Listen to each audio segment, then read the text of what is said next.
Sports presents Big East Basketball. Live from the Hartford Civic Center in Hartford, Connecticut, the West Virginia Mountaineers with a record of 7-2 beat the 9-2 Connecticut Huskies. Good afternoon, everybody. I'm Kenny Albert. The Huskies have won 6 games in a row, despite a hand injury which has plagued starting point guard Ricky Moore. We spoke about Moore with Huskies head coach Jim Calhoun. You know, I think Ricky Moore becomes really the key for our whole season. I mean, in many, many ways. He's the guy who has the ball in his hand. He's the guy who runs our defense, who runs our offense. And clearly he becomes, for us anyways, the go-to guy. And if Ricky Moore does not play well, we don't play well, I don't think.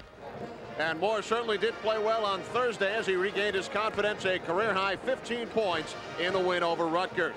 Right now, for a look at the Huskies' opposition today, the West Virginia Mountaineers, let's head over to Mark Plansky. Mark?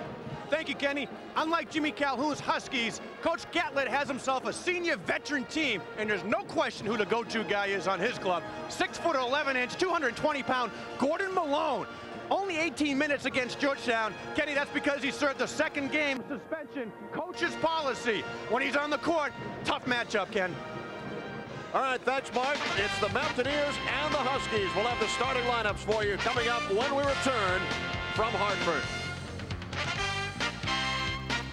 Today's Big East telecast is brought to you to the Hartford Civic Center. Kenny Albert along with Mark Plansky. The West Virginia Mountaineers with a record of 7-2. Their 7-game winning streak came to an end on Thursday when they were defeated by Georgetown. Adrian Pledger leading the way at close to 17 points per game. Gail Catlett in his 19th season as head coach of his alma mater. And for the Connecticut Huskies, 9 up, 2 down, 7-0 at home. Richard Hamilton, freshman out of Coatesville, Pennsylvania. He's played well, 11.5 points per game for head coach Jim Calhoun. 3-0 lifetime against West Virginia. The Huskies defeated the Mountaineers twice last season. And Connecticut has not lost here at Hartford since February of '93. 32 consecutive victories. You can hear why, Kenny. They're on their feet. They're clapping a little bit like Syracuse at the Dome. It's only noon. It's on a Saturday. This place is almost sold out. I think they like their basketball.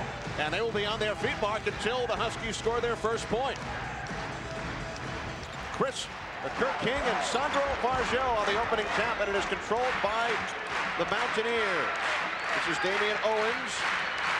Brent Solheim, guarded by King, does not get the roll, and it's rebounded by King. Good job by Kirk King, staying on his feet, not going for the fakes because he has to keep out of foul trouble. That's been plaguing him all season.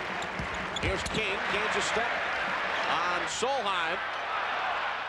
So both teams missing their first shots. You'll notice, Kenny, that Gordon Malone is not starting again against Georgetown. He came off the bench, as we mentioned, only 18 minutes, but 13 points. Damian Owens has given the Mountaineers the early lead. Damian Owens, 13 All Big East preseason, is the most consistent ball player on this team. He can do it inside and out. Here's Hamilton, a 2-point attempt in and out. And it's rebounded by Jefferson. The long lead pass to Owens. Richard Hamilton, who we spoke about just moments ago, coming up with the rejection of Damian Owens. Let's take a look. He missed a 3-point shot. Had enough presence of mind to get back on defense, and he's going to climb up there with Owens. All leather. No, not today. 1 minute in, first half. Out of the baseline, out of bounds, Kenny. Jimmy Calhoun always likes to go to a 2-3. He will trap in the corners, depending on who's in there. Here's Varjo is called for the travel. Well, a couple more turnovers from any front court member, and Coach Gail Catlett's going to look at Gordon Malone and say, okay, are you with me today, big fella? Well, as you mentioned in the open, Gordon Malone, 13 points in 18 minutes in the 2-point loss to Georgetown on Thursday, a last-second loss. Hamilton driving on Owens. Connecticut off to a poor start from the field. Now 0 for their first 3. Pledger quickly down court, blows the stuff. In between, didn't know if he wanted to lay it up or throw it down. Early on, just got to kiss it off the glass, Kenny. Get on the board. Moore driving. Here's Fosco. And Jake Fosco hits and was fouled. Well, that's not going to be on any videotape for the quickest low post move. but there's no style points. Young freshman gets the ball in the post, and he knows, you'll take a look, you'll see the West Virginia guy on his back. He knows he has him beat, so he takes his time and gathers his feet. Got him on his back, and a good job. So Vargio called for the personal. Jake Voskuhl to the free throw line. Only 10 of 17 from the foul line this season. Starting as a freshman, and gives the Huskies a 3-2 lead. And how about that good news, bad news situation? Voskuhl hits the foul shot, but he's replaced by Kevin Freeman. So the three-point play by Voskuhl, and then he takes a seat. Well, talking to Jimmy Calhoun before the game, Kenny, he said, if I can get a couple of baskets out of my guy down low, I'll be very happy. He's got 3 of the 4 points already. Well, it will be Connecticut basketball. West Virginia off to a 1-for-5 start from the outside. Coming into Hartford Civic Center on, it's noon. You know, coming up from Morgantown, there's no easy way to come from Morgantown to any Big East venue. Tough to get on board. Mountaineers did practice here yesterday. Coming off a 4 o'clock game on Thursday afternoon in Morgantown, and the foul is called on Brent Solheim, junior out of Rochester, Minnesota, his first personal. Well, you're going to see Connecticut run the same plays they ran last year for Ray Allen, and Hamilton's getting the call this year. And it's a series of screens at the high post, and he's been open. Hamilton double team, forced to call timeout. Good job, probably go to a 20. Freshman, not a bad call there, Kenny, because why throw the ball away? You have the 20-second timeouts at your disposal. Take a look, good trap. A lot of teams do this 2-3. You see almost step right up. They clamp right down on them. Nobody came to the open passing lane, Kenny, so good call. And despite the poor shooting start, Yale Catholic Club, the highest scoring team mark in the Big East, averaging 87 points per game. Interesting matchup today against Connecticut, who has allowed only 55 points per game, the fewest in the conference. Well, Jimmy Calhoun always has had a tenacious man-to-man defense down at this end of the court, and without his superstars that have graduated and gone on to the NBA and overseas the play, he has to rely upon that defense. And you look up, he's got 9 victories early on. Connecticut 2-1 in conference play. West Virginia 1-1. They defeated Syracuse and lost to Georgetown. Ricky Moore, Solheim got a piece of it, kept alive by Freeman. Shot clock down to 10. West Virginia in that zone. They're going to make somebody step it up from the perimeter. Richard Hamilton hits from 3. Hamilton with 4 3-point field goals on Thursday against Rutgers. Coach Calhoun thinks that at this stage in his career, he's better than Ray Allen. That's scary, Kenny. 6-2 lead for the Huskies. Owens was stripped by Jones. Solheim on the recovery. Wasn't pretty, but it worked. And a good fend off with the left hand. Kirk King was up there defending. Nonchalantly pushed him away. 2-point lead as King throws out for Jones. Ricky Moore, we talked about that hand injury. His left pinky. Ligament damage suffered in the preseason. Is pinky the technical term for the left ring finger? Is it the ring finger or the pinky? I'm not sure. Pinky sounds better. They keep shooting from the outside. They're going to give Coach Gatlett fits because he wants to sit in the 2-3 zone. Well, Jefferson stepped on the line, stepped out of bounds. Another Mountaineer turnover. Their second of this first half. We played nearly 4 minutes with the Huskies on top 8-4. Yale Catholic knew that Jimmy Calhoun's teams always pick up the tempo. They've done it over the years, and they just did a great job forcing a turnover that really should never have happened, so you get an extra possession. This is the freshman, Kevin Freeman. Back out to Jones. Hamilton can't find anyone. West Virginia does an excellent job defending all passing lanes. That leaves them susceptible to the backdoor cut. And veteran teams will take advantage of that. Here's Kirk King able to hit with the shot clock winding down. Acrobatic shot by Kirk King, but he did a great job avoiding the charge. He didn't even look up for a shot. Owens quickly on the other end. And it bounces bounces back to Varjo, so a new 35 for the Mountaineers. That's the definition of a dead ball rebound. A 6'11" guy at half court picking it up off the bounce. Counts as one in the box That's score. right. Here's Freeman following the second Huskies block shot. 10-4 lead for Connecticut. Deflected out off the Mountaineers, and a timeout is called with 5:05 gone by in this first half from Hartford, with Connecticut leading West Virginia by 6.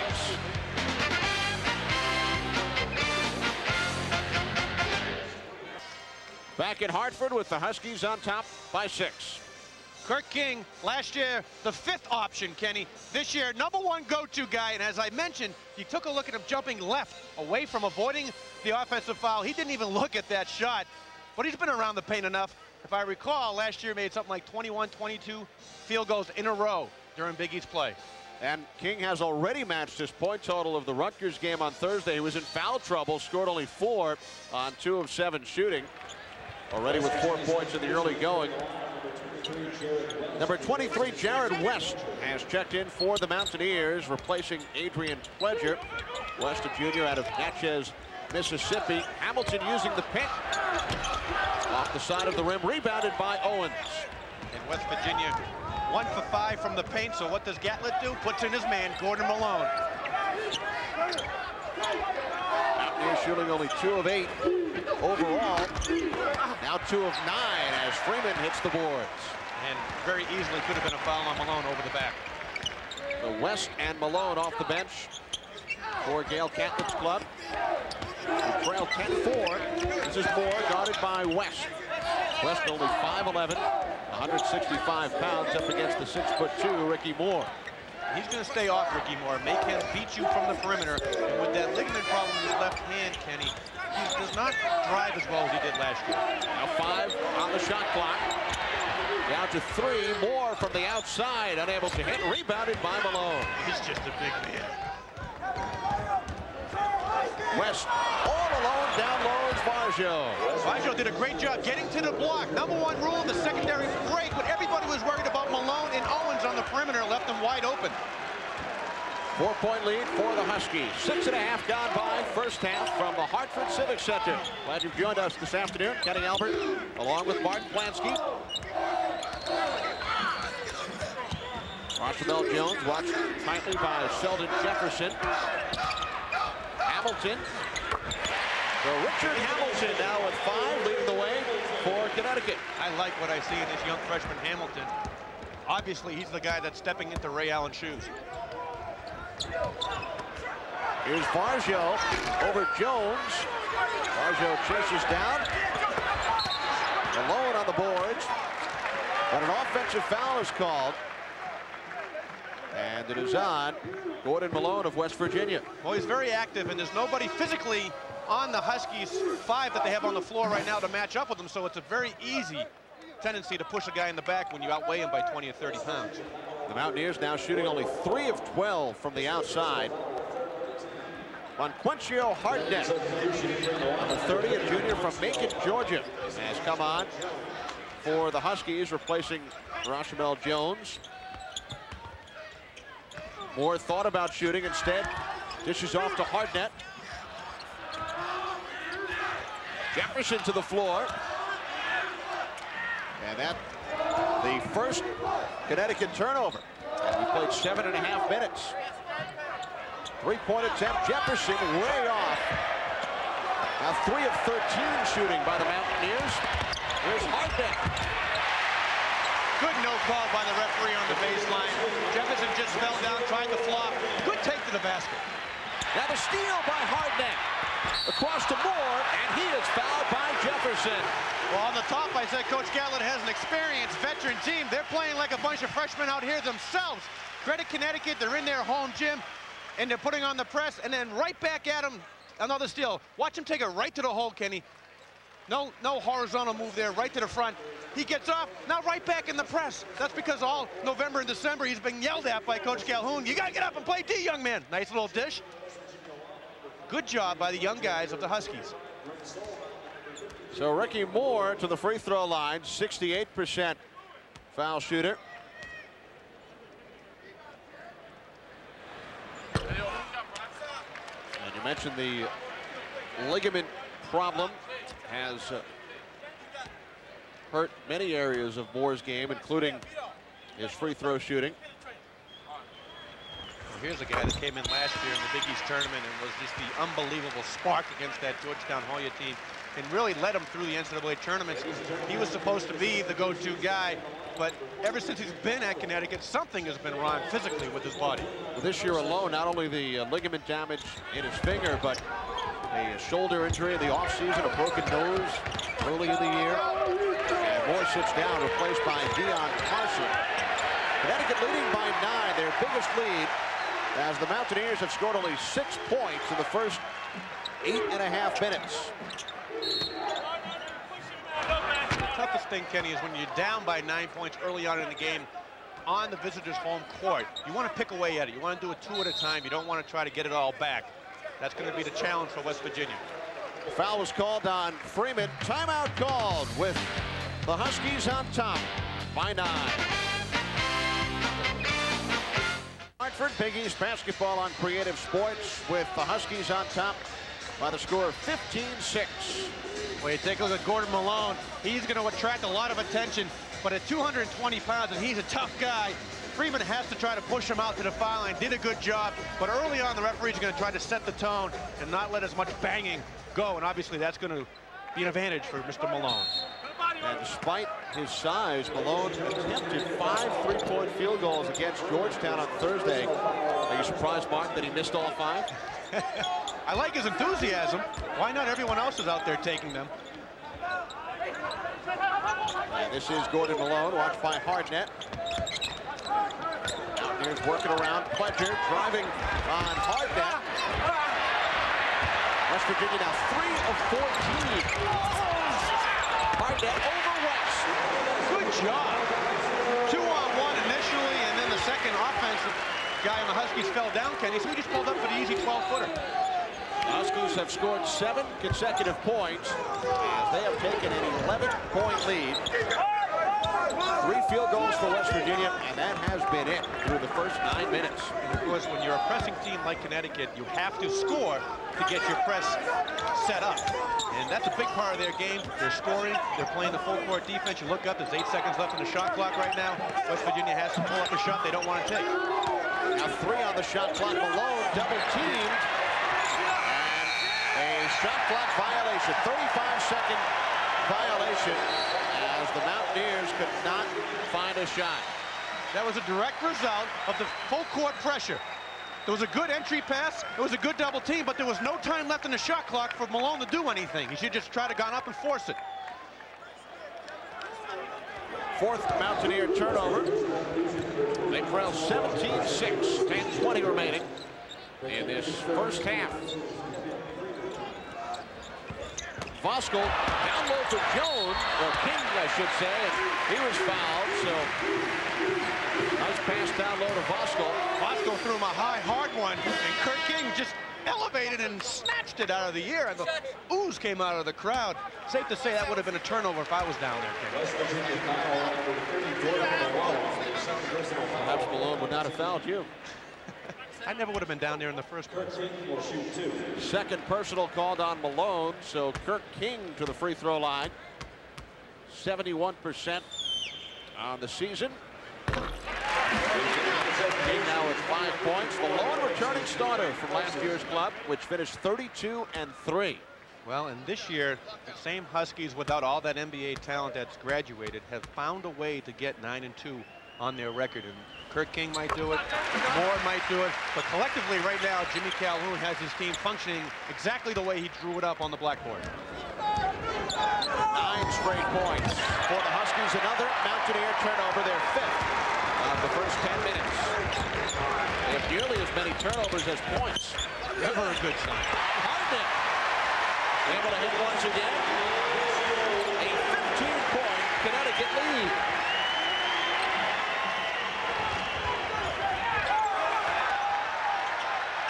Malone spins it down low. The Intended recipient was Brian Lewin. It was picked off, and another foul called. This time it is Lewin called on the personal, his first.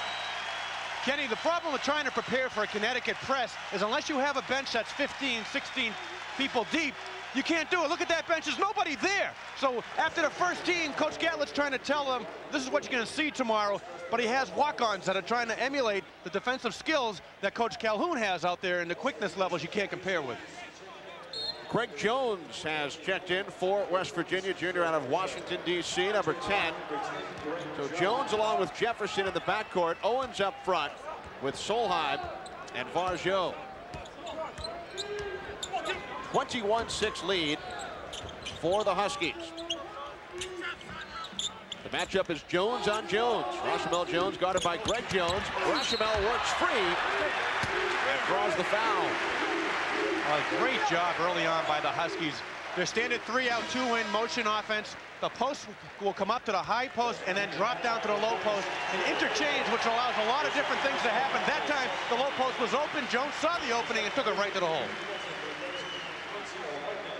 Monquencio Hardnett sits down, receives a nice hand from the crowd. Rashamel Jones to the free throw line. The Huskies leading scorer at just under 15 points per game. And probably the best shooter, pure shooter that they have, Kenny, on this team.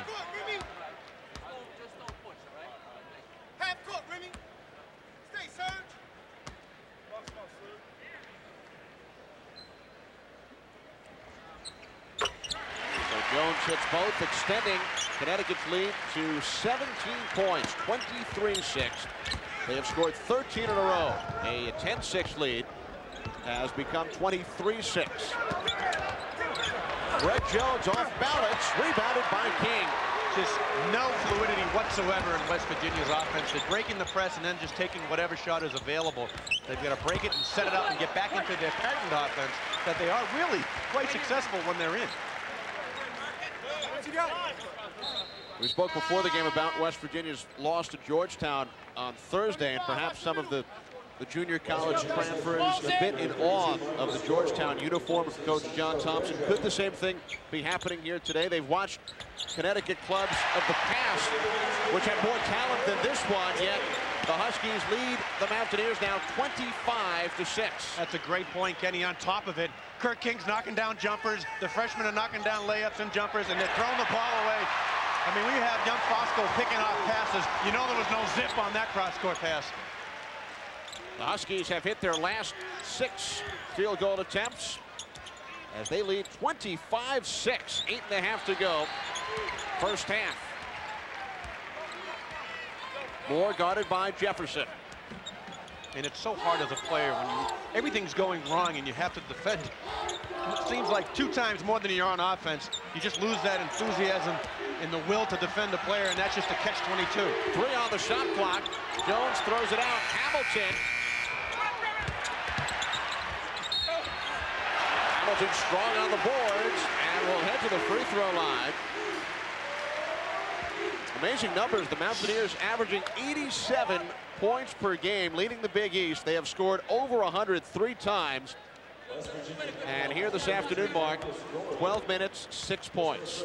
Folks, don't go anywhere. We're in for one heck of a second half. These numbers are going to come out. 6 points with 8 minutes left. Flowers on hand last Sunday as Connecticut and the University of Hartford were separated by only 4 points in the first half. Yet the Huskies won that one 104-62. So you never know what might transpire in the second half. Well, it's interesting. You made the point of the awe of the Georgetowns in Connecticut just because of their tradition. It's so true. The coaching staff for West Virginia said they saw it in their players' eyes with a minute left to go in the game Thursday at Morgantown. They didn't think they could win. And Georgetown, across the bench, knew that they were going to win. I mean, that's just the difference. And believe me, this is not the same Georgetown or Connecticut team that played 3 or 4 years ago. West Virginia, of course, as the foul was called on Hamilton, this only their 2nd season in the Big East Conference. Although they did go up to Syracuse and rout the Orangemen 101-79 earlier this season. Here today, they trail Connecticut by 19. Kenny Albert, Mark Plansky, in Hartford, where the Huskies have scored 15 consecutive points over the last 6 minutes, 10 seconds. Our trivia question this afternoon, Mark, who was the last player to wear uniform number 44 for West Virginia? Now, I'm going to guess this is not the SAT. Oh, stand by, go with the first guy that pops into your mind. From Los Angeles, maybe? I don't know. Well, I did not see an ABCD multiple choice, so I'm lost without the letters, Ken. you must come up with a name on your own. I'm looking for a little bubble in a number 2 pencil right now. Where do I fill it in? Foul called on Rochamel Jones. Marcus Gorey to the free throw line. Gorey, a freshman out of Dallas. He missed the first 5 games as the NCAA eligibility committee ruled on some of his high school credits. Everything worked out just fine, and Gorey hits 2 free throws. First points for the Mountaineers in over 6 minutes. That allows them to come out with the press, turn it over, and Clinton's going to throw this one down. Give the assist to Solheim. Absolutely. It's such a catch-22. West Virginia needs to score to get into that press, and they only had 6 points on the board. And the Huskies turn it over once again. So 4 straight points by the Mountaineers as they have finally found double digits. And Jimmy Calhoun has a lot of freshmen and sophomores on the floor. Things were going extremely well, Kenny. And when adversity strikes, freshmen have a tendency to go on that yo-yo up and down throughout the 40-minute ball game. Damian Owens, 6-0 run for the Mountaineers. With a long lead pass for Rochamel Jones. Great job by Jones taking advantage of Owens. Good move down the other end. Just beat him in the transition. 15-point lead for the Huskies. 7 minutes to play on this first half from the Hartford Civic Center. Owens down low. Pledger was stripped by Hamilton. Another terrific defensive play by the freshman Richard Hamilton. Well, Mark, have you come up with a guess yet? I'm going to say Jerry West. What's the answer, Kenny? Well, the last player to wear number 44 for the Mountaineers, Rod Thorne, currently the vice president of the NBA. He followed Jerry West, wearing number 44 as Pledger hits. Jerry West, of course, the All-American between 1958 and 1960. Rod Thorne came in the next year in 1961. Freeman is rejected by Owens, but Owens is called for the foul. Great job by both teams. A good cross-court skip pass to the open player for Connecticut. And Owens, I don't know, Kenny. He looked like he closed down quickly. Take a look at it. Hamilton again with his head up. Sees his teammate on the baseline. That's a lot of ball. And Kevin Freeman will head to the free throw line. Despite coming off the bench, Freeman leading the club in free throw attempts. Yet he was shooting only 58%.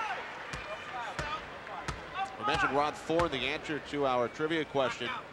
Is he better known for wearing number 44 at West Virginia or for handing out the fines to the various NBA players over the last couple of years? It's been a popular job right now. Rod Thorne was Gail Catlett's roommate for 2 years. They were teammates at West Virginia. They lived together during Thorne's junior and senior seasons with the Mountaineers. Where do you keep all this information, Kenny? I mean, your head looks normal to me. I mean, how do you keep all that information in one head? I don't know about that. I usually have a hard time wearing baseball caps. Foul is called on Hamilton, his second.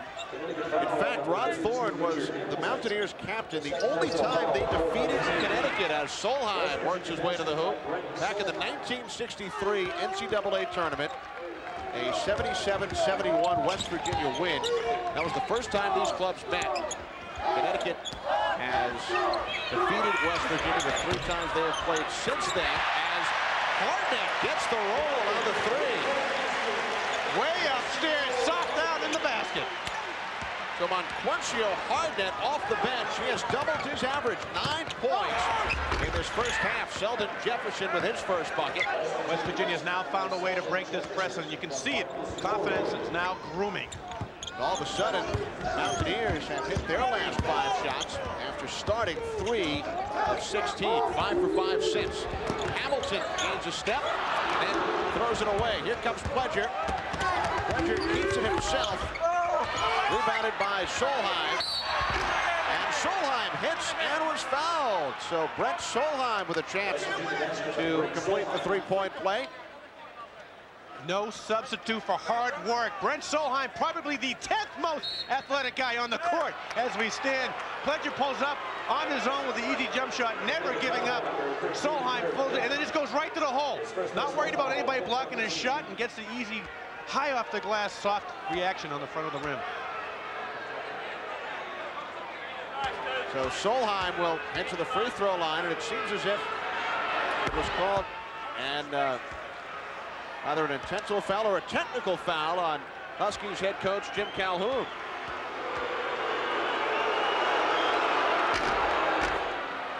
Oh, what a great opportunity for West Virginia. The clock is stopped. 8 minutes left, they had 6 points. 5.5 minutes left to go in the half, they have 22.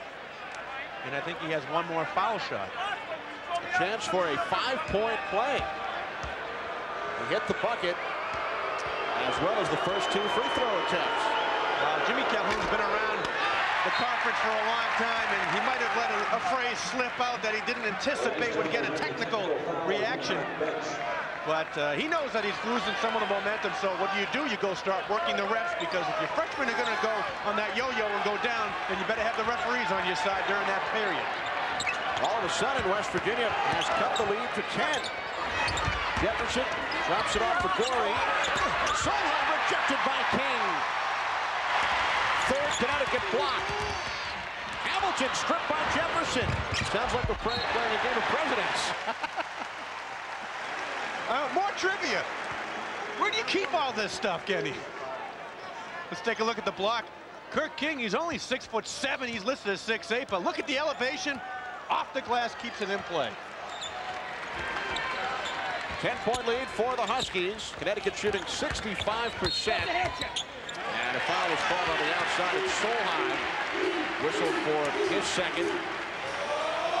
Well, Solheim clearly outmatched physically when it comes to Kirk King. Tried to get that knee a little too aggressively in the back, called for the foul. West Virginia foul number 49, Brent Solheim. Kirk King will head to the line. King with 8 points so far in this first half, to go along with 2 rebounds and 2 blocked shots.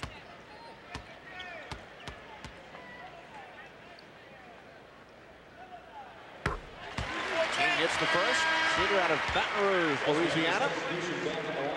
Sandro Varjo checks back in for the Mountaineers, replacing Brent Solheim. And we haven't mentioned Malone's name throughout this whole comeback. Obviously, he got in there early, got his opportunity, and Coach Gatlett did not like what he saw, and I think he's just chomping at the bit, waiting to get back in there. Connecticut's lead is 11 as they will pressure on the inbounds.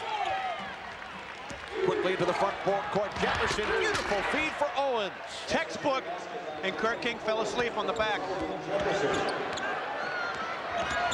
So the Huskies lead now just 9, 33-24, and the reach in is called. And that is number 2 on Damian Owens. It's amazing how these young players pick up their defensive intensity after they throw it down at the other end or make a jump shot.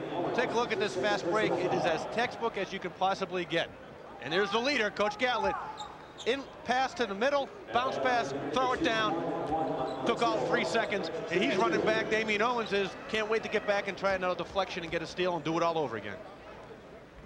Hardnett now with 10 points, averaging 4.5 per game. Jared West checks back in, replacing Damian Owens. So an unlikely leading scorer for the Huskies in this first half, Marquencio Hardnett, the junior college All-American at Middle Georgia College, before moving up north. Jimmy Calhoun has 4 minutes left in this first half. He has to somehow get through. If he can keep a 10-point bulge going to the second half and give his freshmen a little rejuvenated power, they're going to be in good shape. Marcus Gorey could not get the roll. Jones hits a Hardnett. The defensive play by the Mountaineers as Hardnett looked to beat 2 defenders. Credit West Virginia, 2 guys ran back in transition. Gorey,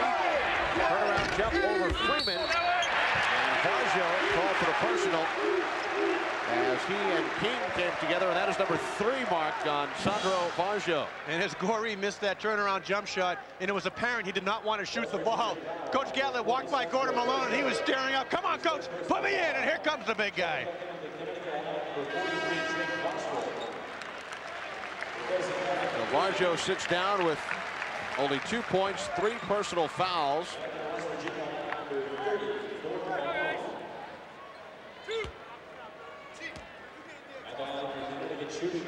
Kirk King to the free throw line once again, 3 of 4 from the foul line today, 9 points.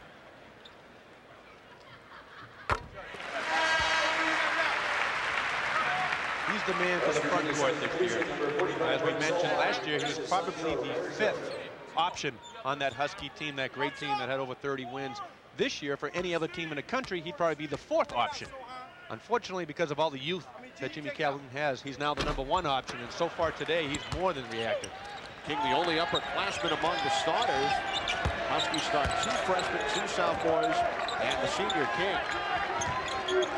Well, the Mountaineers with a veteran starting 5, Pledger.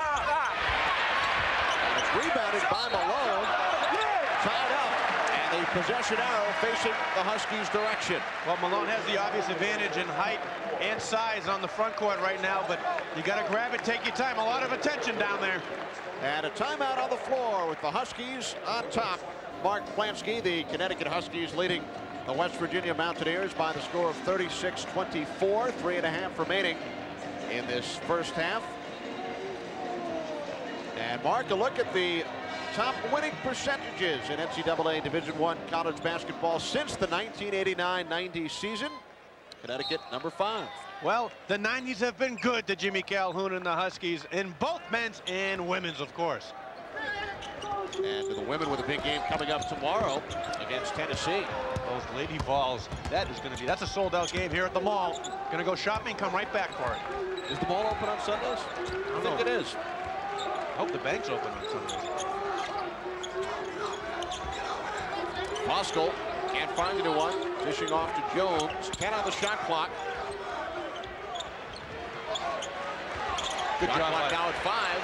Great job by West Virginia picking up the intensity.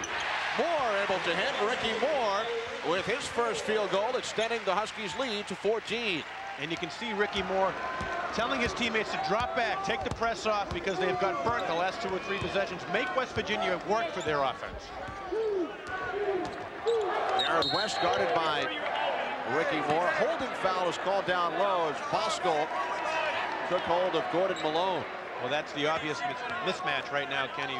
Moskal, just a freshman. He's not used to playing against the man of Gordon Malone's size. And Malone's going to take advantage of it.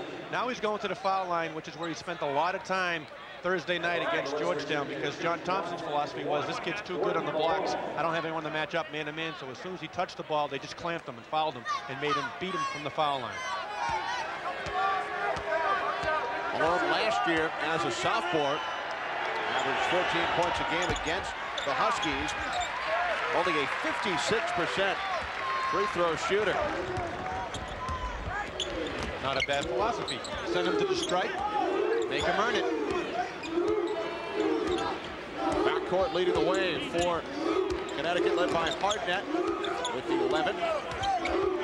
The freshmen here outdone the seniors and juniors of West Virginia by the tune of 14 points in the backcourt, and it's now a 16-point game. So credit the young backcourt of the Huskies for this early first half lead.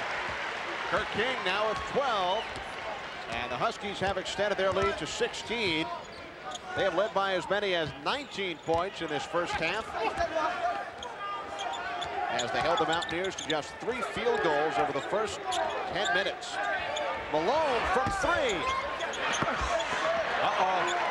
That may be a hook result right there. And immediately Brian Lewin jumps off the bench. Dale Catlett not very happy about the shot selection from Gordon Malone. If he had a fishing rod right now, that lure would be wrapped around that young man's neck.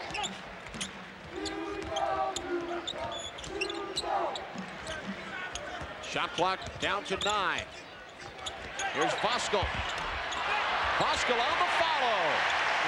Credit the big guy, Kirk King. Saw him in the middle. Moskal stayed with it. Jimmy Calhoun says, bonus time. My big guy's putting it in the basket. 5 points for Voskuhl. As we approach 1 minute remaining in this first half, Sheldon Jefferson could not hit from downtown. Solheim came together with Jones. Solheim shaken up as the blocking foul is called on Sheldon Jefferson. Now Solheim caught it right in the nose. Head-on collision. Let's take a look at it. West Virginia continuing their drought from the outside. A scramble for the ball, and I think we're going to see a hard nose collision, perhaps. Oh, nose to nose. Oh. And it's amazing, when you come away with the ball, you shake it off. When you lost the ball, you stay down on your hands and knees. Remember, Solheim was hit up high earlier in this first half as he heads over to the Mountaineer bench. Coming up at halftime, our Big East Wire. We will check the out-of-town scoreboard. And our halftime feature, Husky Mania, something you know a thing or two about from your days at Villanova, coming up to play against the UConn Huskies. I feel that I was very fortunate. All the games against Connecticut, I played here at the Civic Center. They did not have the Gamble Pavilion, thank goodness, because that place is just one of those six-man advantages when you walk in there. That you're playing against 5 guys in white uniforms and just a bunch of crazy people in blue and white sweatshirts. Similar to the reception you got today when you walked in. Yeah, that was the security staff. Jones hits both. And he will be replaced by Dion Carson with under a minute to go in this opening half.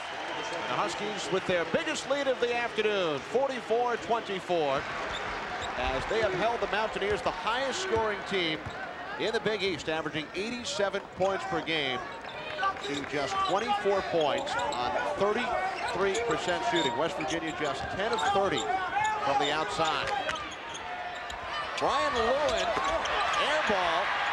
Carson had some trouble with the rebound, but Gorey knocked it out. That was an unbelievable play by Carson, because he was out of bounds, threw the ball inbounds, and then waited for the Mountaineer to touch it again, then whacked it off his foot. Good heads-up play.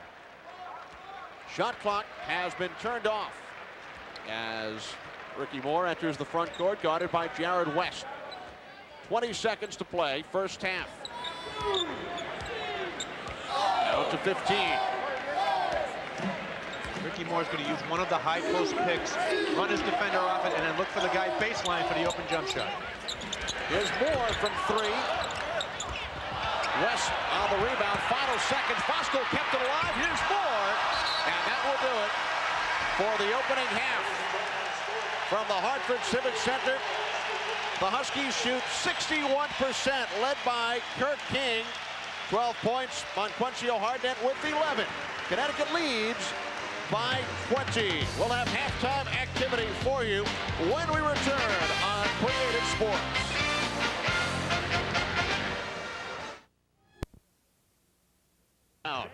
As for major college athletics, Connecticut basketball wasn't exactly a hot ticket after 4 straight losing seasons in the early 80s. Then in 1986, a new coach came to Storrs. His name, Jim Calhoun, and the Nutmeg State would never be the same again.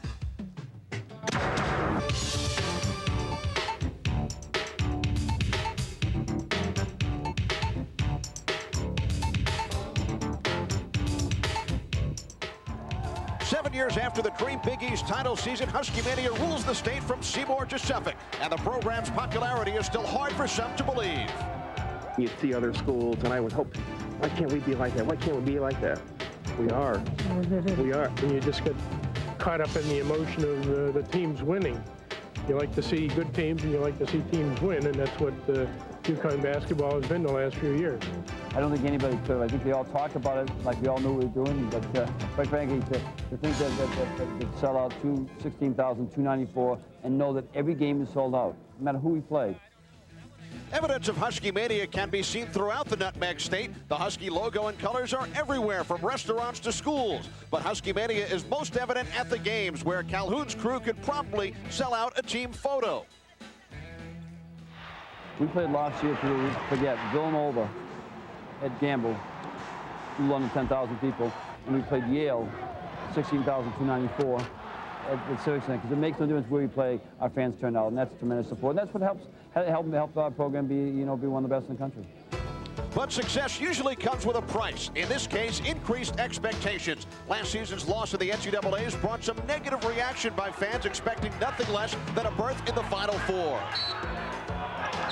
It kind of spoiled the season a little bit, even though they only lost 3 games. But it really hurt, and Cajones hasn't been to the Final Four ever, so I thought it was going to be last year, so didn't everybody.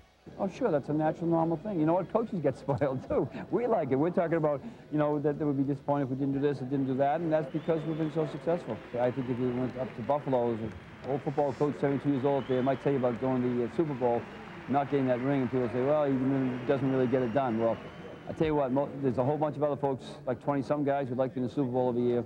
There's a whole bunch of folks who'd like to be where we are, too.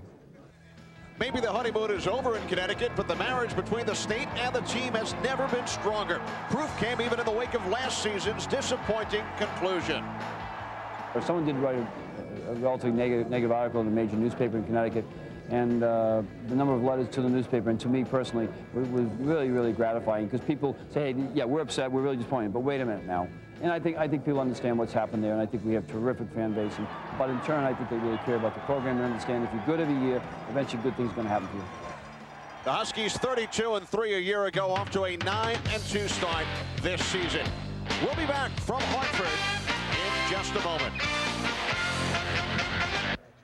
Welcome back to the Hartford Civic Center halftime, where the Connecticut Huskies lead the West Virginia Mountaineers by the score of 44-24. Kenny Albert, along with Mark Plansky, and Mark, the Huskies broke open their 25-6 lead early, and the Mountaineers have played catch-up ever since. Well, Jimmy Calhoun knew, Kenny, that the advantage for West Virginia was down low in the paint with Malone and the size. They've done a great job keeping him out of the game plan, and the freshmen have been sensational. And Hardnett off the bench leading the way for the Huskies. Let's take a look now at first half highlights as Kirk King led the way with 12 points. And this was early on. Good job by the Huskies avoiding the trap with a quick bounce pass. And then King just elevating up and over the Mountaineer and off the glass for 2. Monteclencio Hardnett, terrific job off the bench, already tying his Connecticut high with 11 points in the first half alone. Well, you got a good look at Quint going strong on the transition, gets right back off his butt, and he's in the 2-2-1 full court press. He feeds right off, grabs the ball in a nice dish, knocked down a couple other on the foul line. West Virginia, Kenny, needed to find a way to break the press. They had a 5-minute stint where they did a great job, 3 or 4 fast break layups, and here's the one that you just throw it up, no better than this. Pass the ball in, get it to the middle. Good use to the cross-court bounce pass, and Damian Owens knows what to do with it when he has it at that spot.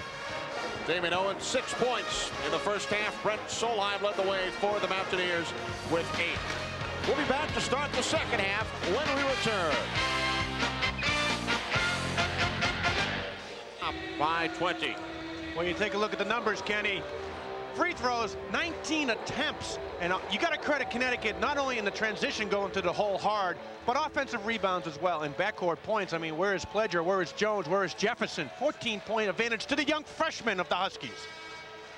Pledger and Jefferson average a combined 30 points per game as St. John's trails Pitt by 2 at the half. Minnesota, 15th ranked team in the nation, leading Michigan State.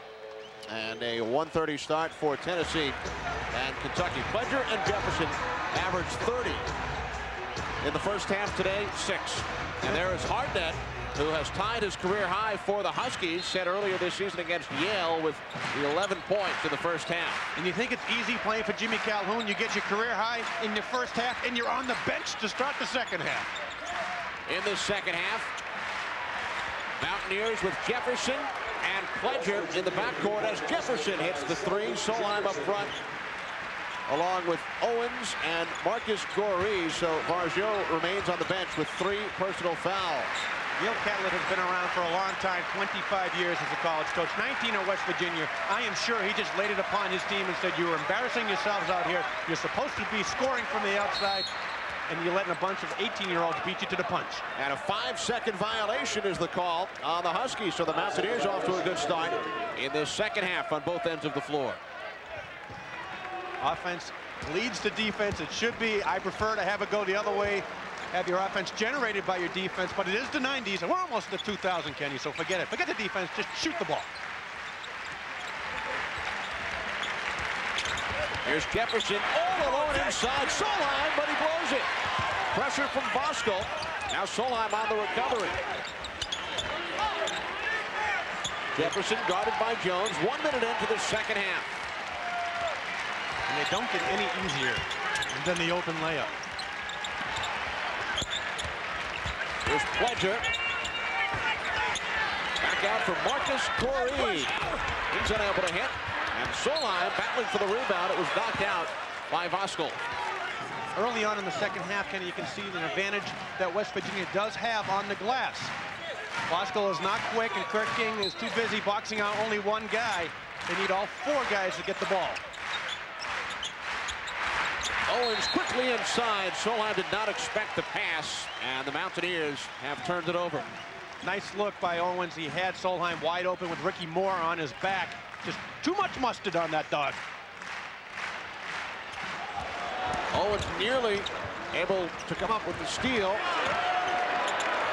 And now the Huskies slow things down. Hamilton from straight away. Three-point attempt, and he gets the roll. Picking up where he started in the first half with a smooth play. What a great step-in three-point shot that was. 8 points for Hamilton, so Jefferson and Hamilton have matched each other with three-point field goals to open this second half. And we are right back where we started at halftime. 20-point lead for the Huskies. Pledger rejected by Voskuhl. Voskuhl's going to request a tape from the coaching staff if he keeps this up, Kenny. Fifth Connecticut block.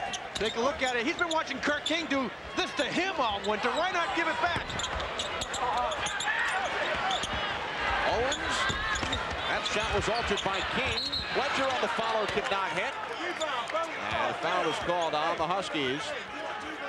Ricky Moore called for the personal, his first. A lot more activity. You take a look at Pledger right there. He has a great set of legs underneath him. Elevates with the best of them. Connecticut fundamentally not putting the body on. A simple box out is what they were doing in the first half. West Virginia coming out strong on the offensive boards. Kevin Freeman has replaced Jake Voskuhl. Damian Owens from three. First two three-point shots go down. Damian Owens, junior rather, but should be a senior. And Selden Jefferson, the two guys that are leading this team, saying, all right, let's get this game back within distance. West Virginia in the second half, 2 of 2 from three-point land, 0 for 6 from inside the arc. Speaking of the arc, there's Rushmel Jones on the three-point attempt. And a foul is called. It is on West Virginia. Brent Solheim, and that is his third personal foul. It's a good job by West Virginia boxing out, but nobody put a body on the weak side wing. Hamilton came flying in. Good job they had a foul there because they would have given up a bunny. Here comes Sandro Varjo as the Mountaineers' problems from the outside continue, shooting only 32%. And West Virginia coming in the only Big East team over 50% in the field goal department, 32% this afternoon. Ricky Moore takes it to the hoop. Got away with one there. Never leave your feet. Going the pass. Spins away from Pledger. Hamilton wide open from three. You gotta like him, Kenny. He just kind of drifted over and gave him a little room. Allowed the pass to come on the perimeter and knocked this second one down. So each team with 2 three-point field goals in the second half. And that has been it. A 20-second timeout called by Gail Catlett. Just over 3 minutes into this second half. The Mountaineers trailing by 20. West Virginia with a record of 7-2 as we check out the Big East 7. Georgetown on top, coming off their victory on Thursday over West Virginia on the last second shot by Victor Page. And in the Big East 6, Mark, your former club, the Villanova Wildcats on top at 11-1. Steve Lapp is doing a great job with his young freshman, and his only young freshman he has that everyone's writing about is Timmy Thomas. He has a few others down there that are just not getting the ink. but they have a great team. They need to maybe even lose a game as they go along, Kenny, because they got to learn how to play in adverse conditions. But good job for Villanova so far. And you just took a look at Kevin Freeman, a high school teammate of the man you just mentioned, Villanova's Tim Thomas. They played together last year at Patterson Catholic High School in New Jersey. Kind of scary, huh? This young man here, Freeman, with Tim Thomas on one team, coming at you in the high school ranks. Freeman began his high school career in Springfield, Massachusetts, went down to New Jersey for his senior season. Foul was called on Sheldon Jefferson as Roshamel Jones takes it all the way and was fouled. Ross Jones strong to the glass. Two defenders leaping for the effort to block the shot, but he just took it right hard to the glass. Let's take a look. I mean, maybe a bad decision. You're going to see the big guy for West Virginia going for the steal about 5 steps too slow. But look at that. Right to the glass. Not an opportunity for Owens or his teammate to get a piece of that one. First personal called on Pledger. Gordon Malone has checked back in for the Mountaineers as Roshamel Jones looks to finish off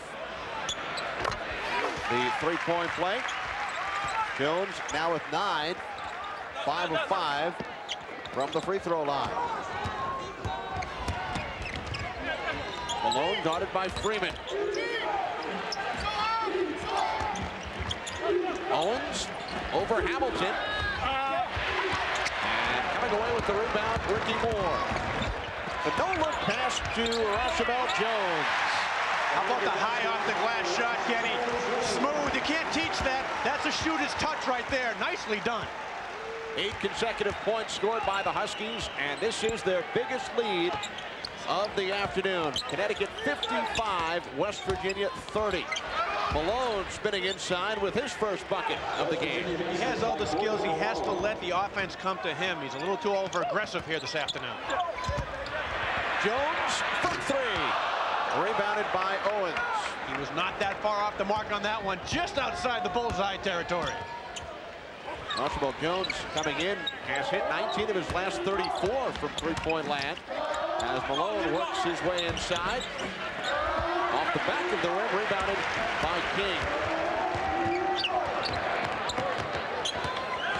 Hamilton pulls it outside. Played nearly 5 minutes, excuse me, Mark, 5 minutes in this second half, and Connecticut leads by 23 points. 6'7" is the freshman Hamilton now with the ball. He handles the ball better than most point guards do. Hamilton from 3. That is his 4th today. Nothing but violins. Strings everywhere from deep.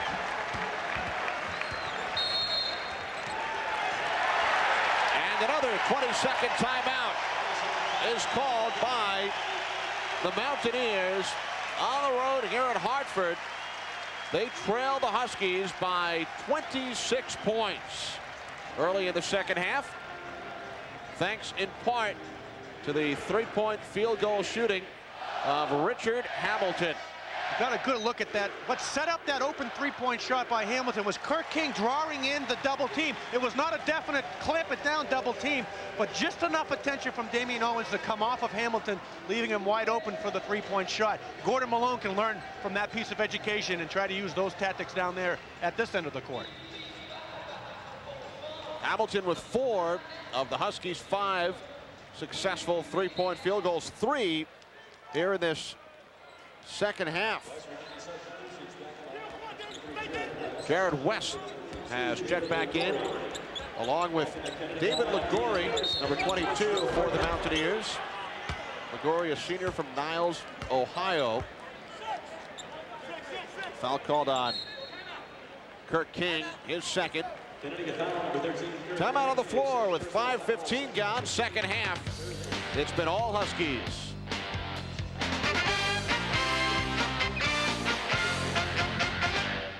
Copyrighted telecast of Creative Sports Incorporated, and a use of the pictures, descriptions, or accounts of this broadcast without the express prior written consent of Creative Sports is prohibited. Excellent. And just under the wire. Take a look at this shooting Traditionally, at least when we read the scouting report, they were supposed to be reversed. West Virginia came in the hot shooting club, but when you're putting up numbers like 61% from the floor and 50+ from behind the arc, you're going to win a lot of ball games. Connecticut's lead is 58-32. West and Pledger in the backcourt. Ligori up front with Solheim and Malone. West from three. Jared West, a 41% shooter from three-point land with his first points of the game. West is a very solid player, but he's getting hidden behind Selden Jefferson. Coach Gatlett not happy with his senior point guard's leadership today. West steps up with a big three. And Jones just gets it across the timeline. Now Hardnett slows things down. Hardnett with 11 points in the first half. Kenny, believe it or not, still plenty of time, almost 14 minutes left in the game, but you have to do it with fundamentals. You got to play good defense and give them only one shot, and that time West Virginia got caught on the good back screen, allowing Kirk King to free himself on the box. He was fouled by Solheim. That is number 4 on Brent Solheim. So he will sit down along with Pledger as Jefferson and Owens check back in. Well, now you have the quick lineup for West Virginia with Gordon Malone at the center position and basically 4 guards behind him. And that's what they're going to have to do to try to make up this 20+ point deficit.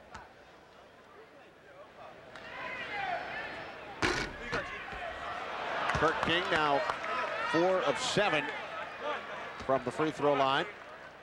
I tell you, it's really good to play in front of well-trained fans. Just listen. Not much to hear. He missed the first one, so the guy leaned over one section and said, hey, hey, keep it down. The tennis match. Exactly. It's even better at Gamble Pavilion. You can hear a pin fall when the Huskies go to shoot a foul shot. Less ball traffic at Gamble. Perhaps the folks should make noise. Connecticut shooting only 60% from the foul line. As Jefferson works his way inside. Selden Jefferson found a hole. He now has 7 points. And again, offense triggers the full court press, and again, results in a turnover. Look at Jim Calhoun taking about 5 steps out onto the court to bark instructions to Hardnett. Jimmy taking advantage of the veteran referees being on our side of the court that time and way out on the court. David Ligori from 3, rebounded by Dion Carson. Here's Moore quickly into the front court as he escaped from West. Even on that example, you can see Ricky Moore really wants to keep the ball in his right hand as much as possible with that ligament on the left hand that he has. King guarded by Malone. A pushing foul is called underneath. And it looks to be on Owens. Oh, referee Joey Mango may have called a little touch one there. You're not supposed to have the hand right in the back. Speaking of hands, you can see Ricky Moore's taped up left little finger, pulled the ligament back, and coaching staff was telling me when he jams it, which often happens throughout a ball game, that the pain runs all the way up through his shoulder. Correction on the foul, it was Malone. And now Monquencio Hardnett called for his first. Just over 7 minutes gone in this second half. Connecticut leading at 59-37. They exploded early as they led 25-6 midway through the first half. Jared West from 3 again. Looked like he pushed that one up there. Hardnett was stripped. He and West come together. And a foul is called on the Huskies. Voskuhl. Wow. That looked like we had a pretty good view of it. You'll see we're only 4 feet away, coming right at us. That looked like good hustle. Maybe a little knee to the back, but come on, the guy's giving up 100 pounds. You can't expect him to stop on a dime, can he? Voskuhl at 6'11" commits the foul against the 5'11" Jared West. I've been watching too many college football ball games. A little hip check, clearing the hole. Fans do not react well to that foul call. Well, these are certainly not keeping quiet on that. These are some truly educated basketball fans. And they have seen a lot of victories, 32 in a row by the Huskies here in Hartford. Overall, 51-1 at home over the last 4 years, as Owens is the first Mountaineer in double figures today with 11. He's finally stepping up his game. And a steal by Solheim, feeding Jefferson. We talked about fundamentals, and now the Huskies turn it over. Traveling call on Hardneck. Jimmy Calhoun again racing out onto the court. A couple of tough calls that do not typically go against him here at Civic Center. Jefferson from 3, rebounded by Hamilton. That was just too quick. Not the shot they were looking for. They were coming up some good momentum. Hardneck bounces it to King, who hits. With the left. Good job by Kirk King. He's going to elevate, but if he went with the right hand, Damian Owens would have got a piece of it. Nice job to go to the left. 22-point lead for the Huskies. Looking to win their 7th straight. And up their record to 10-2. Malone way off. He's just not in sync whatsoever. He's not touching the ball in the fluid motion of the offense. When he gets it, he wants to do too much. Now the steal by West. He stripped Hardneck. Well, you mentioned that 5'11". You lose those guys. Look at the hustle.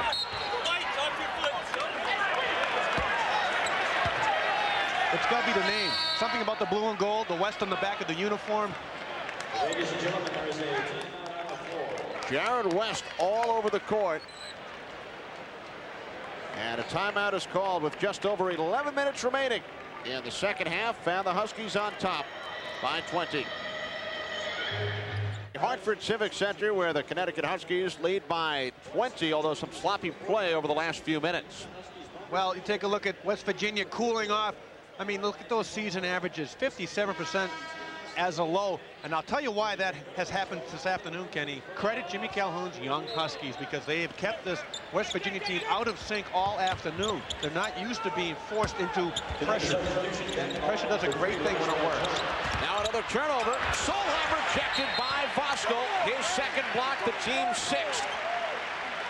Voskuhl continues to work up the highlight reel. St. John's leading Pitt now by 16. The Red Storm visit the Huskies on Wednesday night. I worked the game St. John's Providence last Thursday, Kenny, and they're going to sneak up and fight somebody this year. You've seen it happen. As Kirk King makes no mistake about that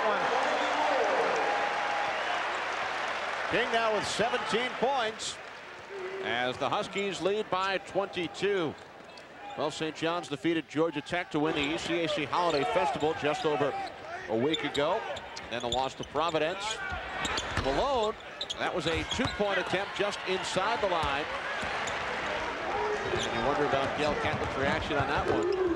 Well, I guess Gordon Malone figures nobody else is hitting it, so I might as well give him a shot. Maybe they'll go down, but I know Coach Catlett doesn't want to see him doing that. And there's your boy Voskuhl again. He's having a fun afternoon here at the Civic Center.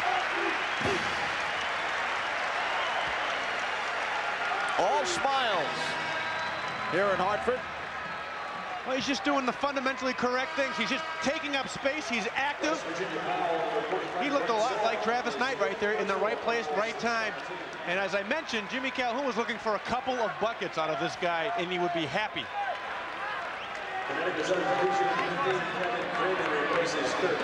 3 for 4, 7 points. Brent Solheim fouls out. And he's had a tough afternoon, getting banged around. Also in West Virginia, Involved in that collision earlier.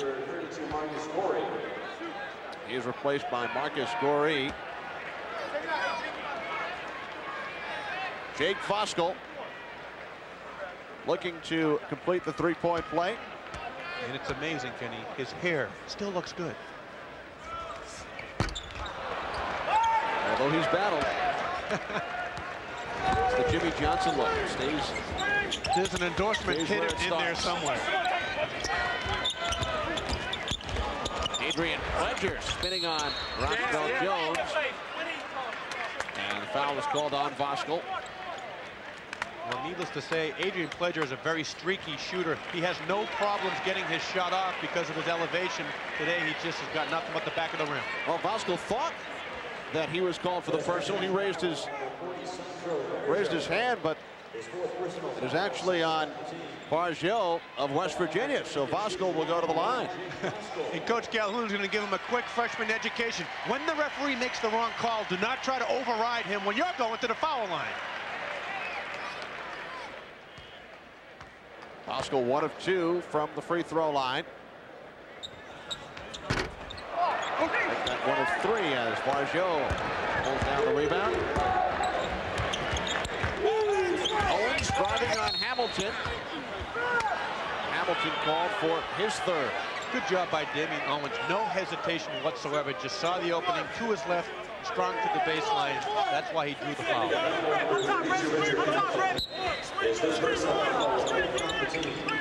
Under 10 minutes to play. 65-41 lead for the Huskies as Jones pulls it down. It's become desperation time now. Nobody wants to touch the ball from the perimeter for the West Virginia Mountaineers. Damian Owens won't take the shot, and unfortunately, they're not going down. And Connecticut's doing a great job, Kenny. One and done on that defensive board. Hamilton from 3. West Virginia shooting only 31% from the outside. As Jefferson is rejected, that is block number 3 by Voskuhl. And the 7th by the Huskies. Give it to him. Step out, hit a three-pointer, wrap up the tape, and go sit down, big guy. Voskuhl having himself one heck of a ball game.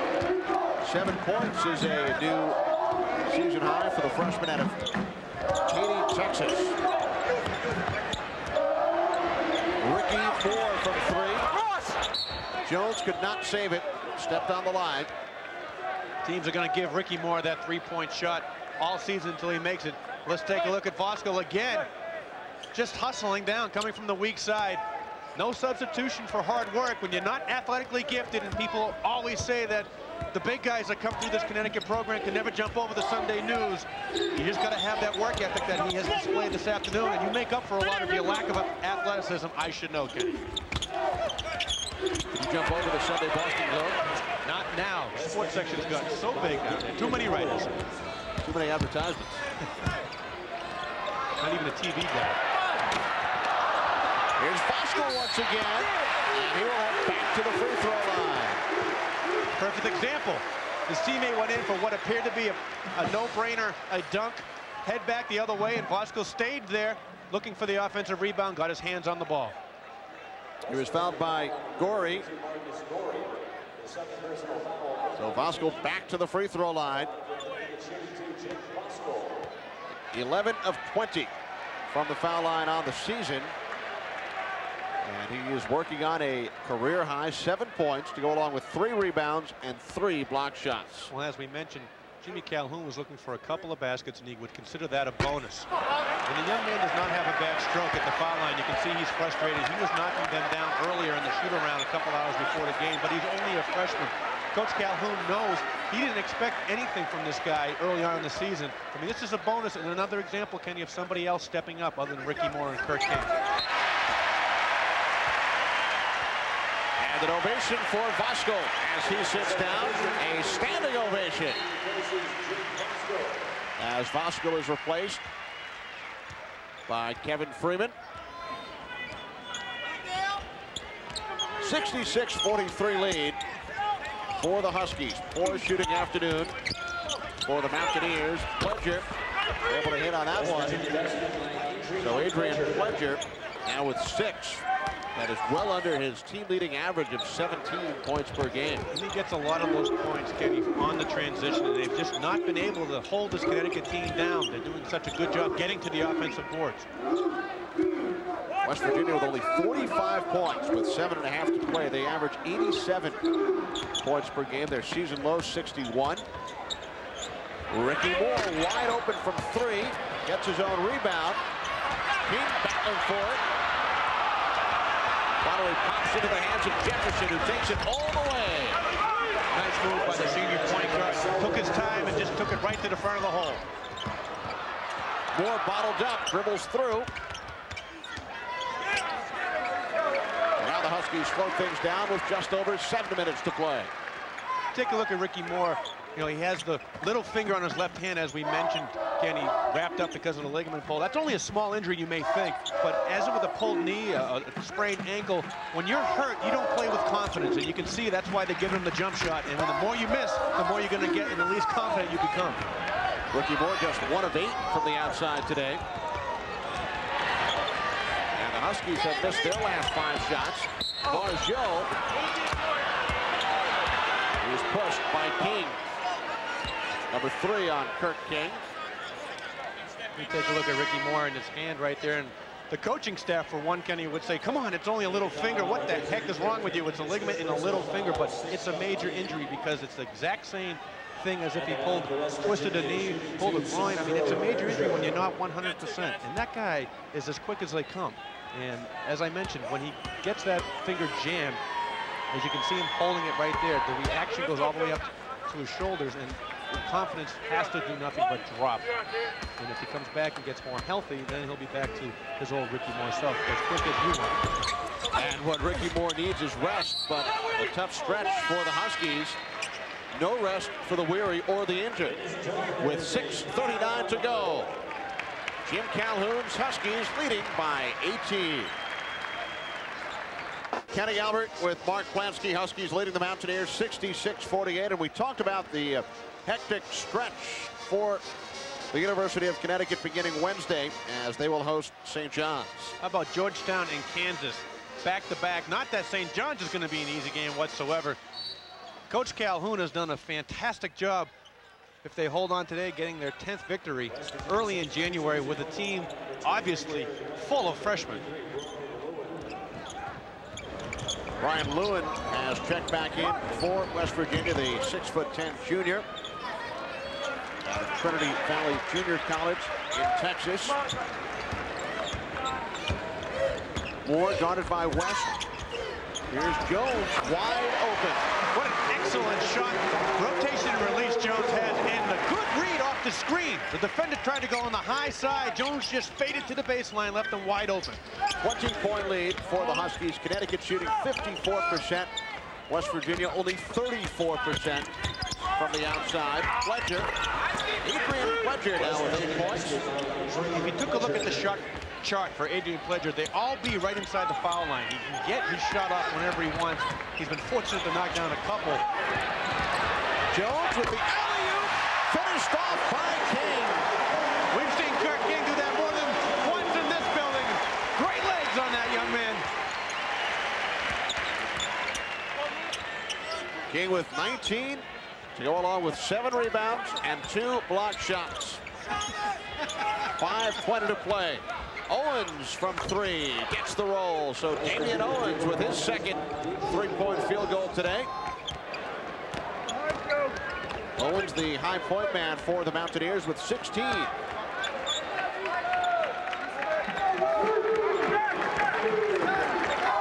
Take a look at the blue shirts out here, Kenny. They are all dragging right now. Rashamel Jones. I really like his release. Coach Calhoun told me before the game the quickest one on his team. And what makes a quick release is not the hands, but the feet. His feet are always properly prepared. 16 for Jones. 4 Huskies in double figures.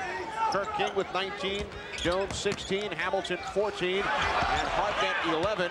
As Owens is able to hit once again. Now Jones all alone ahead of the field. Well, I mentioned that the West Virginia team looked a little ragged, a little slow rather, a little fatigued, and a good example, Jones taking advantage of it with the easy fast break apple picking, that's what I was going to say, Ken. Sounds right.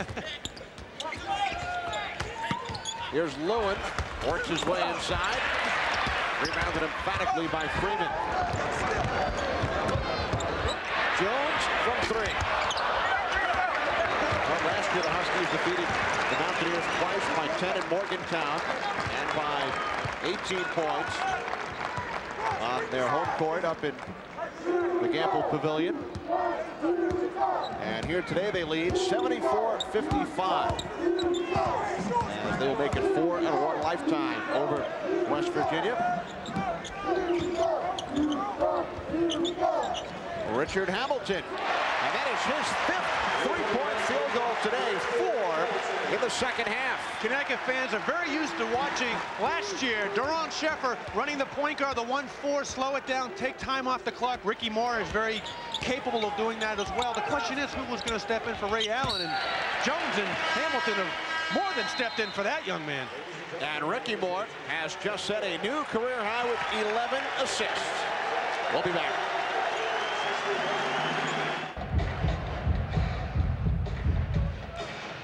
No fear in the mind of Kirk King, Mark. Well, here's the only guy returning from a team that's graduated 4 starters, 3 to the NBA. Kirk King was going to be the go-to guy. Jimmy Calhoun has a whole host of freshmen, and they're all stepping up this afternoon. It's a lot of fun when that happens. Ricky Moore, a new career high for assists. Moore, only a sophomore. Hardnett, the junior college transfer, with 11 points. Hamilton, a freshman, 17 points. Roshamel Jones, a sophomore, 18 points. Freshmen and sophomores. And it's great to have a guy like Ricky Moore who's been in the trenches with the guys that graduated last year, so he has a little more experience than these young guys. So he has the confidence to do what he's doing now, breaking down the defender. Under 3 minutes to play. Connecticut by 22 as they will raise their record to 10-2, 8-0 at home. While the Mountaineers will drop to 7-3. 3 on the shot clock as Marcus Goree pulls down the rebound. Jared West into the front court. David Ligori. He missed from 3 earlier, now 0 for 2. Had a good look that time. Set a real nice back screen that left him wide open. Like his teammates, just having a hard time behind the arc. Moore bottled up by Ligori. West passes it across to Jefferson. Sheldon Jefferson will head to the line. Good hands by Sheldon Jefferson, picking up that cross-court weak bounce pass on the second hop. Not an easy thing to do. Gather yourself and continue streaking in on the angle. Nicely done. Roshamel Jones sits down. 12 points in the second half.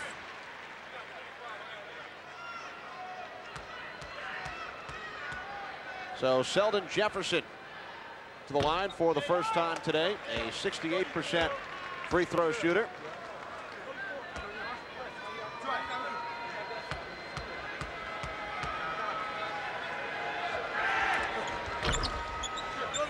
Jefferson now with 10 points. As we approach 2 minutes remaining now, the steal by Tom Bynum, who just checked in. Sheldon Jefferson. His shot was short. Here's Hamilton. Nice pass. Well, that was going to be a highlight time. Kevin Freeman thinking about it before he went up with it. That was a no-fair attempt, but I would not be surprised if Jimmy Calhoun says, oh, that was a lot of fun, that looked nice, but throw it down. A 20-second timeout called by Jim Calhoun. Well, a great job by Hamilton with the pass because he was looking at Kirk King. He just took the eye off the basket, figured it was that easy. I do that all the time with Nerf hoop with my daughter. I just miss those leaners, Kenny. Perhaps Kevin Freeman can give you a hand with that. I don't know what it's like to be up that high. Never flew through the air? Nope. Well, only when I took a charge. I don't know. The people here in Connecticut seem to remember a game-winning shot you hit for the Wildcats against the Huskies. Well, good use of the ball fake, I'm sure, on that one. Michael LeBlanc, number 5, has come on for the Huskies. Minute 35 remaining.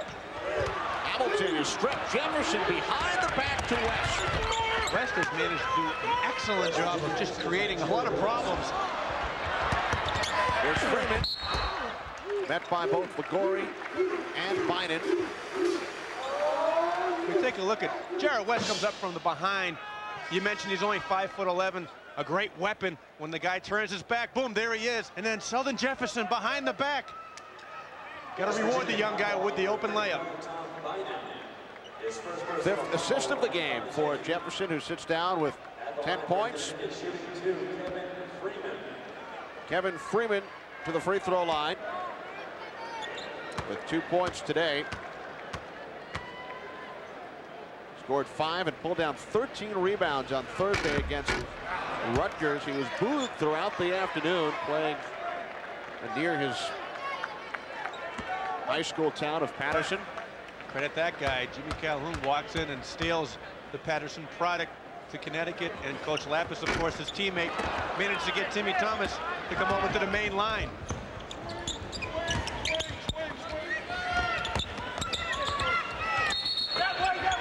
Offensive foul is the call on the Mountaineers. Again, there's only a minute left, and a good job by Connecticut knowing what was coming. They had been scouted before. Obviously, it was a good back screen by Ligori, but the Huskies knew what was coming. Both teams in the penalty, so Freeman heads back to the free throw line. Deion Carson checks in, replacing Richard Hamilton, who sits down with 17 points, 5 field goals from three-point land, and 1 from inside the arc. You're going to ask yourself how that young man left Coatesville, Pennsylvania, Villanova University, only right down the pike. Jimmy Calhoun, he has his ways, Kenny. He sneaks his guys in there during the practices, during the AAU games, and says, come on, we won 30 games last year. Look at Ray Allen and what he's doing. I mean, Jimmy Calhoun always, he has a knack of bringing in a young guy just after losing an NBA player, and it sure looks like Hamilton's going to be the next guy.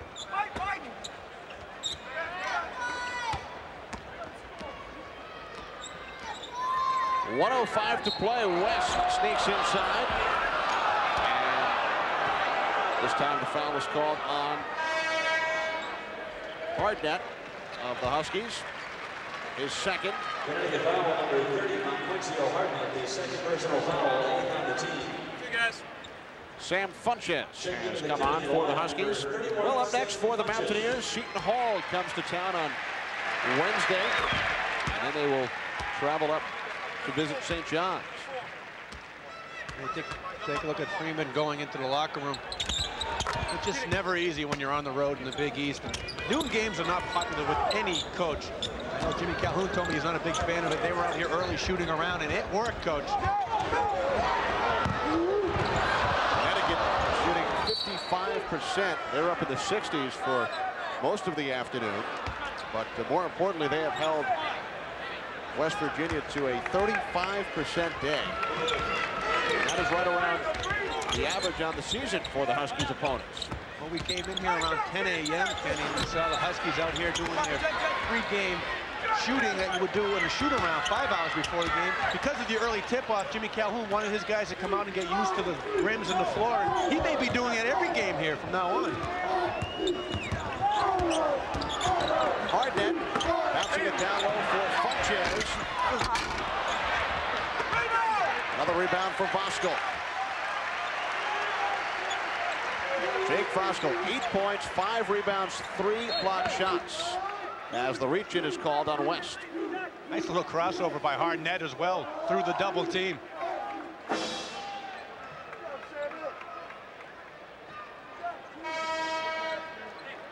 Take a look at that St. John score. I mentioned it before. Fran Fischella is doing an excellent job on the defensive end. While he was at Manhattan for all 4 years of his career there, his team was nationally ranked in field goal opponents percentage.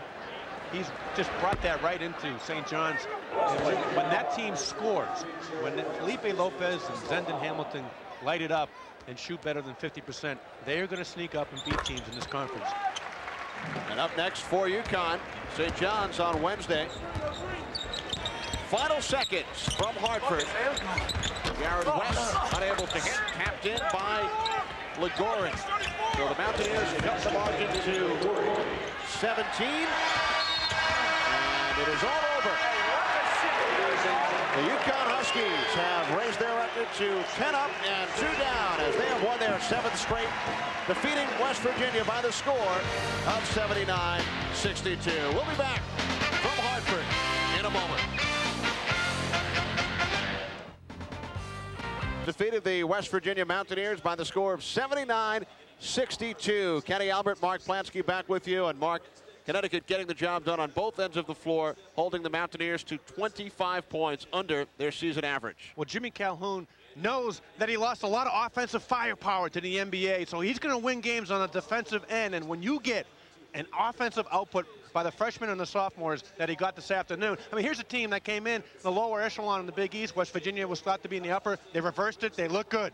And a balanced attack for the Huskies led by King, Jones, Hamilton, Hardnett, the big first half as well. Absolutely. When you have Hardnett and Hamilton and Jones all contributing, and Ricky Moore is the guy. He's the glue. He may be limping out there, but he's the glue to keep this team together. And Kirk King, he's been there before. I like him. 12 assists for Moore. And as far as West Virginia is concerned, they suffer their second consecutive loss. They are now 7-3. King leading the way for Connecticut with 19. Owens 18 points for West Virginia. So for Mark Plansky, Kenny Albert saying so long from Hartford, where the Huskies have defeated the Mountaineers 79-62. This has been a production. Winning streaks. Change was expected, but here we are 4 days into 97 with some 96 type numbers. Today the Huskies were looking for their 7th straight win. Harvey Smilovitz has a story of West Virginia's visit to the Civic Center. West Virginia should have put up a good fight. After all, the Mountaineers lead the Big East in scoring, and they handed the Syracuse Orangemen their worst conference loss ever at the Carrier Dome last month. But this is UConn country, and we witnessed a more aggressive Ricky Moore with a career-high 12 assists, penetrating and feeding Richard Hamilton for 1 of 5 threes. Rip had 17. And the Huskies take over this game with a 15-0 run during a 4-minute span midway through the first half. Freshman Monquencio Hardnett fueled the run, hitting 3 straight baskets, giving UConn a 21-6 lead. Hardnett finished with a career-high 12 points. You looked a lot more aggressive. You were doing some things out there we haven't seen. I think I realized that my team really needs me for the rest of the year, and it's a new year. And for the rest of the season, I think this is a new me. And the old Kirk King scores a game-high 19 points as the Huskies close out the first half leading 44-24. Kirk, you're up by 20 at halftime. What are you guys thinking at that point? Just don't let up. We still have another 20 minutes to play. And the Huskies didn't let up in the second half. Rashamel Jones goes all the way to the hole. UConn leads 53-30. Jones at 17. Everything was going UConn's way. When Ricky Moore misses, Jake Voskuhl is there for the follow. Yeah, it's time to smile. It was like good old-fashioned Husky hoopla as Rosh and Kirk team up for the alley-oop. UConn wins going away 79-62. It was a great win for us tonight because we played, tremendous defense. We ran our fast break like we've been doing, in preseason and practice all year long. When Ricky Moore gets a career-high 12 assists, anything can happen out there. Yeah, definitely. I think I came out real aggressive in the first half and kind of set the tone for the game. We're really, really happy. I was telling the kids afterwards, see the smile on my face. There's not many games I come in and really just saying, fellas, you did exactly what we asked you to do, and you did a great job with it. UConn is now 10-2, 3-1 in the Big East, and they could find themselves in the top 25 next week. Reporting from the Civic Center, I'm Harvey Smilovitz, Channel 3 Sports. But UConn ends the half on an 11-zip run. Kirk puts the lead back to 16. UConn into the breakup 44-24. I told the kids I had a smile coming into the locker room, and I should have had a smile because we played very well. Rashamel Jones starts jumping. Huskies by 25, Rosh 17 points. Richard Hamilton goes deep 4 times in the second half to be exact. This puts UConn up by 26. Their biggest lead, Rip with 17 points. Oops. There it is. Kirk a game-high 19.7 boards as UConn is all over West Virginia, 79-62. So the Huskies improved to 10-2 overall, 3-1 in the Big East. The question now, will the Huskies finally crack the polls come Monday? At the Civic Center, Donna Fendrick, News Channel 8.